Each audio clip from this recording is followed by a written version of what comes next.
اے رحمت للعالمین، اے نبی پیارے نبی، سنت تیری دنیا دی، اے نبی اے نبی۔ نحمده ونصلي على رسوله الكريم، اما بعد فاعوذ بالله من الشيطان الرجيم، بسم الله الرحمن الرحيم، رب اشرح لي صدري ويسر لي امري واحلل عقدة من لساني يفقهوا قولي۔ السنت فی ضوء القرآن، سنت قرآن پاک کی روشنی میں اللہ اور رسول صلی اللہ علیہ وسلم کے حکم کے مطابق کیے گئے اعمال کا بھرپور اجر و ثواب ملے گا۔ اگر تم لوگ اللہ اور اس کے رسول صلی اللہ علیہ وسلم کی اطاعت کرو گے تو تمہارے اعمال کے اجر و ثواب میں اللہ کوئی کمی نہ کرے گا۔ اطاعت کرنے والوں کے لیے اللہ یقیناً بخشنے والا اور رحم فرمانے والا ہے۔ یہ سورۃ حجرات کی آیت نمبر 14 ہے۔ اس آیت سے کیا پتہ چلتا ہے کہ ہم اپنے دل سے ادنا سا شک بھی نکال دیں کہ سنت پر عمل کر کے فائدہ کیا ہوگا، کیونکہ قرآن پر جب ہم عمل کرنے لگتے ہیں تو شیطان اتنا ہم کو نہیں ورغلا سکتا، لیکن جب سنت کی بات ہوتی ہے تم کہتے ہیں پتہ نہیں اس پر کوئی ثواب ہے بھی یا نہیں، یا زیادہ سے زیادہ کیا ثواب ہوگا، کون سا قرآن کا حکم ہے، اس لیے اس کو چھوڑ بھی دوں تو کیا ہے۔ مثلا دائیں ہاتھ سے کھانا سنت ہے، لیکن ہم میں سے بہت سے لوگ اس کو اجر کا باعث نہیں سمجھتے، وہ کہتے ہیں شاید یہ ایک ریچول ہے، بس ایک رسم ہے مسلمانوں کی۔ نہیں، جب اللہ کے رسول صلی اللہ علیہ وسلم کے طریقے کے مطابق ہم زندگی بسر کرتے ہیں تو اس طریقے پر عمل کرنے کا اجر بھی ہے۔ اور کتنا اجر ہے؟ فرمایا لا یلتکم من اعمالکم شیئا، تمہارے اعمال میں یعنی اس کے اجر میں کچھ بھی کمی نہ ہوگی۔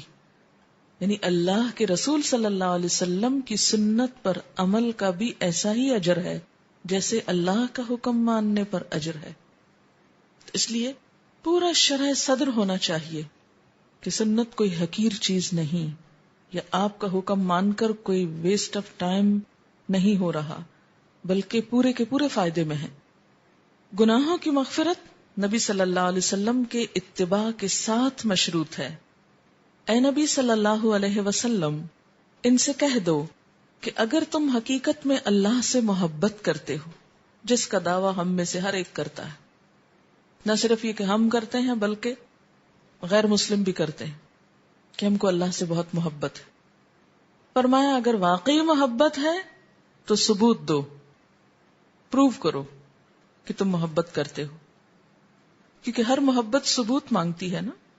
زبان سے دعوے کرنا تو بہت آسان ہے، لیکن ثابت کرنا اپنے دعوے کو، یہی اصل کام ہے۔ ثابت کیسے ہوگی محبت؟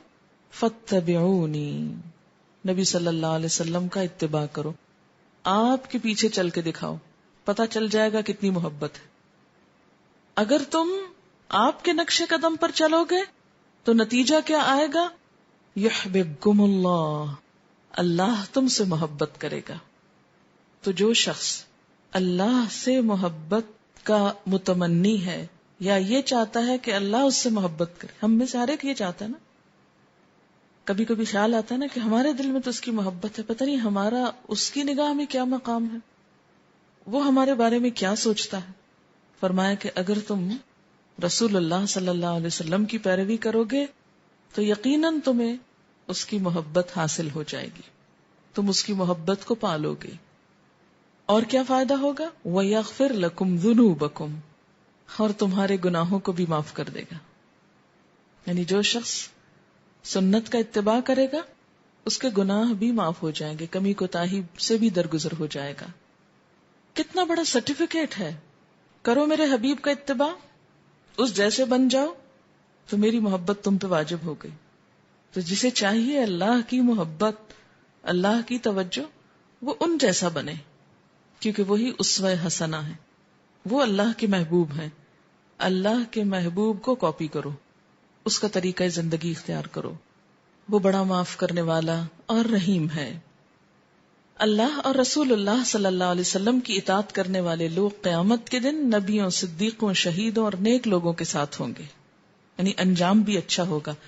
فرمایا جو لوگ اللہ اور رسول صلی اللہ علیہ وسلم کی اطاعت کریں گے وہ قیامت کے دن ان لوگوں کے ساتھ ہوں گے جن پر اللہ نے انعام فرمایا، یعنی انبیاء، صدیقین، شہداء اور صالحین.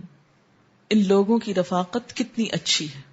گویا نبیوں، صدیقوں، شہیدوں اور صالحین کی کمپنی، صحبت، ان کا ساتھ حاصل کرنے کے لیے کیا شرط لگائی گئی؟ اللہ اور رسول صلی اللہ علیہ وسلم کی اطاعت. یعنی ہم جب ان لوگوں کے حالات پڑھتے ہیں نا، انبیاء کے واقعات، صدیقین، شہیدوں کے، تو ہم سوچتے ہیں کتنے خوش قسمت لوگ تھے، کاش ہم بھی ان کے ساتھ ہوں. تو فرمایا اس کے لیے کیا کرو؟ اللہ اور رسول اللہ صلی اللہ علیہ وسلم کی اطاعت کرو. اللہ اور رسول اللہ صلی اللہ علیہ وسلم پر ایمان لانے کے باوجود بعض لوگ عملاً اللہ اور رسول کا حکم نہیں مانتے. ایسے لوگ مومن نہیں. سورۃ نور میں فرمایا لوگ کہتے ہیں کہ ہم اللہ اور رسول صلی اللہ علیہ وسلم پر ایمان لائے اور ہم نے اطاعت قبول کی. کہنے کی حد تک بہت لوگ یہ دعویٰ کرتے ہیں، پھر اقرار کرنے کے بعد ان میں سے ایک گروہ منہ پھیر لیتا ہے، یعنی بات نہیں مانتا، کر کے کچھ نہیں دکھاتا، صرف کہنے کی حد تک کہتا ہے. ایسے لوگ ہرگز مومن نہیں. یعنی جو عمل سے ثابت نہ کرے ان کے ایمان کا دعویٰ بھی مشکوک ہے. کیونکہ جب ان کو اللہ اور رسول صلی اللہ علیہ وسلم کی طرف بلایا جاتا ہے تاکہ رسول صلی اللہ علیہ وسلم ان کے باہمی معاملات کا فیصلہ کرے تو ان میں سے ایک فریق کترا جاتا ہے، منہ موڑ جاتا ہے. معرضون. جب ان سے کہا جاتا ہے کہ آؤ اس چیز کی طرف جو اللہ نے نازل کی ہے اور آؤ رسول صلی اللہ علیہ وسلم کی طرف، تو تم ان منافقوں کو دیکھتے ہو کہ تمہاری طرف آنے سے رک جاتے ہیں. یہ ایمان والوں کی صفت نہیں کہ انہیں اللہ اور رسول صلی اللہ علیہ وسلم کی طرف بلایا جائے ان کی بات کی طرف تو وہ آنے سے انکار کر دیں اور وہ رک جائیں. یہ رکنا منافقین ہی کی علامت ہے. اے نبی صلی اللہ علیہ وسلم کہہ دیجئے اللہ اور رسول کی اطاعت کرو، اور اگر لوگ اللہ اور رسول کی اطاعت سے منہ موڑیں تو انہیں معلوم ہونا چاہیے کہ اللہ یقیناً کافروں کو پسند نہیں کرتا. تو اس آیت سے کیا پتہ چل رہا ہے کہ اللہ کی اطاعت اور رسول صلی اللہ علیہ وسلم کی اطاعت ایمان کی علامت ہے، اور اطاعت سے منہ موڑنا اللہ کے نزدیک کیا ہے؟ ایک طرح سے کفر ہے. اور اس میں صرف اللہ کی اطاعت سے منہ موڑنا نہیں، نبی صلی اللہ علیہ وسلم کی اطاعت سے منہ موڑنا بھی شامل ہے. اطاعت سے منہ موڑنے والوں کو کیا کہا گیا ہے یہاں؟ فَإِنَّ اللَّهَ لَا يُحِبُّ الْكَافِرِينَ. ٹھیک ہے، قانون کی نظر میں وہ مسلمان ہوں گے، مومن کہلائیں گے، لیکن عمل کے میدان میں ان کا ایمان، اس کا فیصلہ تو اللہ ہی کرے گا. اللہ اور رسول اللہ صلی اللہ علیہ وسلم کی اطاعت نہ کرنے کا نتیجہ باہمی انتشار اور لڑائی جھگڑا ہے. بہت سے لوگ یہ کہتے ہیں نا کہ اگر لوگوں میں اتحاد پیدا کرنا ہے تو قرآن ہی کافی ہے، حدیث کی بات نہ کرو ورنہ اختلاف ہو جائے گا. یہاں کیا بتایا جا رہا ہے کہ اختلاف ختم کرنے کا طریقہ کیا ہے؟ آپ صلی اللہ علیہ وسلم کی اطاعت، اللہ کی اطاعت کے ساتھ. اے لوگو جو ایمان لائے ہو، اللہ اور اس کے رسول کی اطاعت کرو اور آپس میں جھگڑا نہ کرو، ورنہ تمہارے اندر کمزوری پیدا ہو جائے گی اور تمہاری ہوا اکھڑ جائے گی. صبر سے کام لو، اللہ یقیناً صبر کرنے والوں کے ساتھ ہے. تنازع کب ہوتا ہے؟ جب اطاعت سے منہ موڑا جاتا ہے. اس کی بہت بڑی مثال ہمیں جنگ احد میں ملتی. جنگ احد میں جب اللہ کے رسول صلی اللہ علیہ وسلم نے ان 50 تیر اندازوں کو یہ حکم دیا تھا ہماری بوٹیاں بھی نوچ لی جائیں تو تم اپنی جگہ سے نہ ہلنا، لیکن جب آپ صلی اللہ علیہ وسلم کے حکم کو بھول گئے اس کا نتیجہ کیا ہوا کہ جیتی ہوئی جنگ ہار میں بدل گئی. اس کے بارے میں سورۃ آل عمران میں آتا ہے اللہ نے تم سے اپنا وعدہ سچ کیا تھا کہ تمہیں کامیابی ہوگی، اور اسی لیے تم کیا کر رہے تھے؟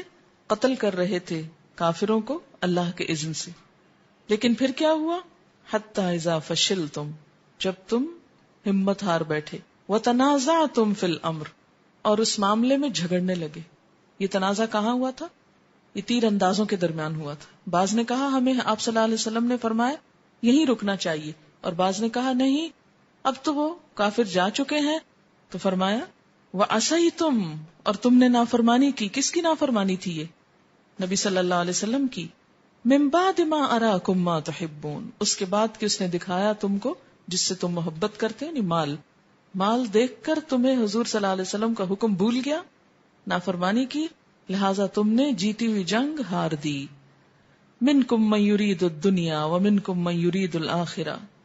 تو اس سے کیا پتہ چلتا ہے کہ جب اللہ کے رسول صلی اللہ علیہ وسلم کی اطاعت سے ہاتھ کھینچا جاتا ہے تو اختلاف شروع ہو جاتا ہے، تنازع شروع ہو جاتا ہے. اکٹھا ہونے کے لیے پھر کہاں جانا ہے؟ آپ کی بات پر جمع ہونا ہے. تو اگر ہم مسلمانوں کے اندر سے اختلافات دور کرنا چاہتے ہیں تو اس کا طریقہ کیا ہے کہ آپ صلی اللہ علیہ وسلم کی ذات پر، یعنی کلام اللہ کے بعد آپ کی ذات پر سب کو جمع کر لیا جائے، کیونکہ آپ کی ذات کنٹروورشل نہیں. آپ کے بعد جتنے بھی لوگ ہیں، خواہ وہ کتنے ہی نیک ہیں، کتنے ہی بڑے عالم ہیں، کیا ہی بڑا مقام ہو ان کا، لیکن وہ کنٹروورشل ہے. اسی لیے اللہ تعالیٰ نے ہمیں آپ کے بعد کسی اور کی طرف نہیں رجوع کرایا. کیا کہا؟ سب وہاں جمع ہو جاؤ. نبی صلی اللہ علیہ وسلم کے حکم کی موجودگی میں کسی دوسرے کے حکم پر عمل کرنے کی دین میں کوئی گنجائش نہیں. اللہ اور رسول صلی اللہ علیہ وسلم کی نافرمانی صریح گمراہی ہے. کسی مومن مرد اور عورت کو یہ حق نہیں، یہاں عورت کے لیے بھی مؤمنۃ کا لفظ آیا، کہ جب اللہ اور اس کے رسول صلی اللہ علیہ وسلم کسی معاملے کا فیصلہ کر دیں تو پھر اسے اپنے معاملے میں خود فیصلہ کرنے کا اختیار رہے. یعنی جب آپ کا حکم آ جائے تو پھر انسان اپنی مرضی نہیں کر سکتا. اور جو کوئی اللہ اور اس کے رسول صلی اللہ علیہ وسلم کی نافرمانی کرے وہ صریح گمراہی میں پڑ گیا. گمراہی کس کو کہا گیا؟ اللہ اور اس کے رسول کی نافرمانی کو، آپ کا حکم نہ ماننے کو. اللہ اور رسول اللہ صلی اللہ علیہ وسلم کی نافرمانی کرنے والے اپنے انجام کی خود ذمہ دار ہوں گے. سورۃ مائدہ میں آتا ہے، لوگو اللہ اور رسول صلی اللہ علیہ وسلم کی اطاعت کرو اور نافرمانی کرنے سے باز آ جاؤ. لیکن اگر تم نے حکم نہ مانا تو جان لو کہ ہمارے رسول صلی اللہ علیہ وسلم پر صاف صاف پیغام پہنچانے کے علاوہ کوئی ذمہ داری نہیں. یعنی کتنی وارننگ ہے اس میں. نمبر 1 اطیع اللہ، نمبر 2 اطیع الرسول، اور پھر وحذروا. وحذروا کا کیا معنی ہے؟ بچو. کس سے؟ نافرمانی سے، اور ڈرو اللہ کی غضب سے. لیکن اگر تم نے منہ موڑا تو جان لو کہ رسول پر تو پہنچانا ہے، نہ ماننے کی ذمہ داری تمہارے اپنے اوپر ہوگی. اللہ اور رسول صلی اللہ علیہ وسلم کی بات مانو، اور اگر نہ مانو گے تو یاد رکھو ہمارے رسول صلی اللہ علیہ وسلم پر صاف صاف حق بات پہنچا دینے کی ذمہ داری ہے. یعنی آپ نے پہنچا دیا، جو نہیں مانے گا وہ پوچھا جائے گا. پھر سورۃ توبہ میں فرمایا آپ کہہ دیجئے کہ اللہ کی اطاعت کرو اور رسول اللہ صلی اللہ علیہ وسلم کی اطاعت کرو. فَإِن تَوَلَّوْا، اور اگر وہ منہ موڑ لیں، فَإِنَّمَا، تو یقیناً، علیہ، اس پر، کس پر؟ نبی صلی اللہ علیہ وسلم پر. کس چیز کی ذمہ داری ہے؟ ما حملہ، جو آپ کو اٹھوایا گیا. کیا اٹھوایا گیا تھا آپ کو؟ رسالت، اور رسالت کو پہنچانے کی ذمہ داری. وَعَلَيْكُمْ مَا حُمِّلْتُمْ، اور تم پر ہے جو تم اٹھوائے گئے. ہم سب پر کیا ذمہ داری ہے؟ کہ آپ کی اطاعت کریں. وَإِن تُطِيعُوهُ تَهْتَدُوا، کتنی بڑی بات ہے یہ.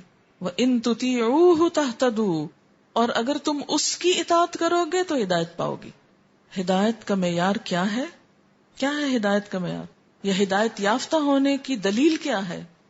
صرف اللہ کی بات ماننا، آپ صلی اللہ علیہ وسلم کی بھی ماننا. ان تطیعوہ، اور کوئی اگر کہے نہیں میں آپ کی نہیں مانتا اور میں حدیث نہیں مانتا، پھر ٹھیک ہے، وہ جدھر چاہے بھٹکے. اللہ نے فرمایا وَإِن تُطِيعُوهُ تَهْتَدُوا، اس کی مانو گے تو ہدایت پاؤ گی.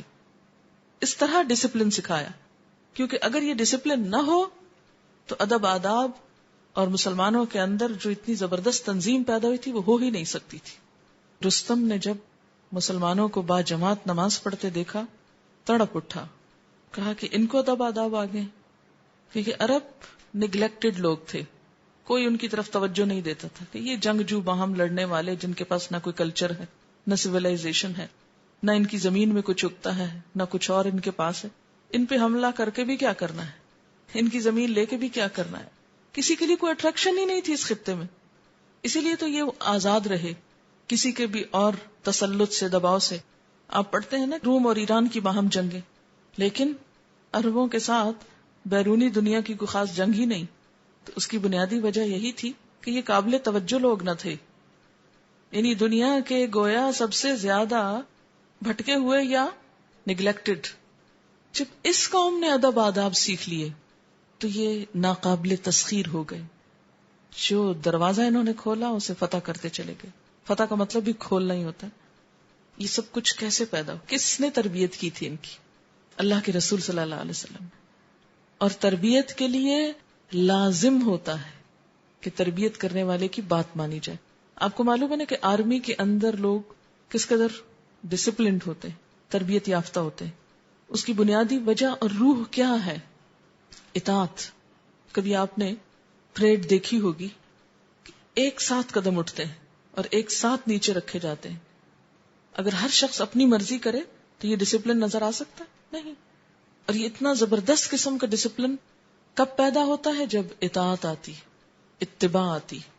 اسی لیے پھر آرمی یعنی وہ فوج اتنی ہی زیادہ مضبوط ہوتی ہے کہ جس کے اندر باہم اتحاد بھی ہو، اور وہ اتحاد کی بنیاد کیا ہے؟ اطاعت امیر، کہ اس کی ماننی. اگر اس کی نہ مانی جائے اور ہر ایک اپنی مرضی کرنے لگے تو کوئی بھی فوج جنگ جیت نہیں سکتی. دنیاوی اعتبار سے بھی کسی گروہ کی کامیابی کا انحصار کس پر ہے؟ کہ اس کے اندر ڈسپلن کتنا ہے. اور ڈسپلن کب آتا ہے؟ جب بڑے کی بات مانی جائے. تو اسی لیے فرمائے ان تطیعوہ تہتدوا، اگر اس کی اطاعت کرو گے تو ہدایت پاؤ گے. وما علی الرسول الا البلاغ المبین، اور رسول کے ذمہ تو کھلم کھلا بات پہنچانا ہے. اللہ اور رسول صلی اللہ علیہ وسلم کی نافرمانی کرنے کی سزا جہنم اور رسوا کن عذاب ہے. جہاں پیچھے بتایا گیا تھا کہ فرما برداری جنات تجری من تحتها الانہار کی طرف لے کے جاتی ہے آپ کی اطاعت، وہاں آپ کی اطاعت سے منہ موڑنا جہنم کی طرف لے جاتا ہے. جو شخص اللہ اور اس کے رسول صلی اللہ علیہ وسلم کی اطاعت کرے گا اسے اللہ ان جنتوں میں داخل کرے گا جن کے نیچے نہریں بہ رہی ہوں گی، اور جو شخص اللہ اور رسول صلی اللہ علیہ وسلم کی اطاعت سے منہ موڑے گا وہ اسے دردناک عذاب دے گا. قرآن پاک کی ایک اور آیت ہے وَيَوْمَ يَعَضُّ الظَّالِمُ عَلَى يَدَيْهِ يَقُولُ يَا لَيْتَنِي اتَّخَذْتُ مَعَ الرَّسُولِ سَبِيلًا. جس دن ظالم، یہاں ظالم کون ہے؟ جو رسول صلی اللہ علیہ وسلم کے رستے پر نہ چلے، آپ کا ساتھ نہ دے. وہ قیامت کے دن اپنے دونوں ہاتھوں پہ کاٹے گا، حسرت سے، ندامت سے، غصے سے خود کو سزا دے گا اور کہے گا یا لیتنی، اے کاش کہ میں اتخذت مع الرسول سبیلا، رسول کے ساتھ راستہ اختیار کرتا، آپ کے رستے پہ چلتا. اور ہیلے بہانے کرنے والوں کے لیے بھی وارننگ دی گئی ہے. ہیلے اور بہانے تلاش کر کے اللہ اور رسول صلی اللہ علیہ وسلم کے احکامات سے پہلو تہی کرنا دردناک عذاب کا باعث ہے. مسلمانوں، رسول صلی اللہ علیہ وسلم کے بلانے کو اپنے درمیان ایک دوسرے کو بلانے کی طرح نہ سمجھ بیٹھو. یعنی جب آپ بلائیں کسی کام کے لیے تو اس کو ایسے نہ سمجھو جیسے کوئی تم میں سے عام شخص ایک دوسرے کو بلا رہا ہے. اللہ ان لوگوں کو خوب جانتا ہے جو تم میں سے ایک دوسرے کی آڑ لیتے ہوئے چپکے سے کھسک جاتے ہیں. اللہ ان لوگوں کو خوب جانتا ہے جو آپ کے بلانے پر آنے کی بجائے ادھر ادھر سے سٹک جاتے ہیں. رسول اللہ صلی اللہ علیہ وسلم کی حکم کی خلاف ورزی کرنے والوں کو ڈرنا چاہیے کہ وہ کسی فتنے میں گرفتار نہ ہو جائیں. یعنی آپ کی نافرمانی کرنے والے کسی فتنے کا شکار نہ ہو جائیں یا ان پر دردناک عذاب نہ آ جائے. تو آپ کی اطاعت سے جی چرانا، آپ سے منہ موڑنا، ادھر ادھر دیکھنا، یہ اللہ کو ناراض کرنے کے طریقے ہیں. سبحانک اللہم و بحمدک نشہد ان لا الہ الا انت نستغفرک و نتوب الیک. والسلام علیکم ورحمۃ اللہ وبرکاتہ. رحمت للعالمین، اے نبی پیار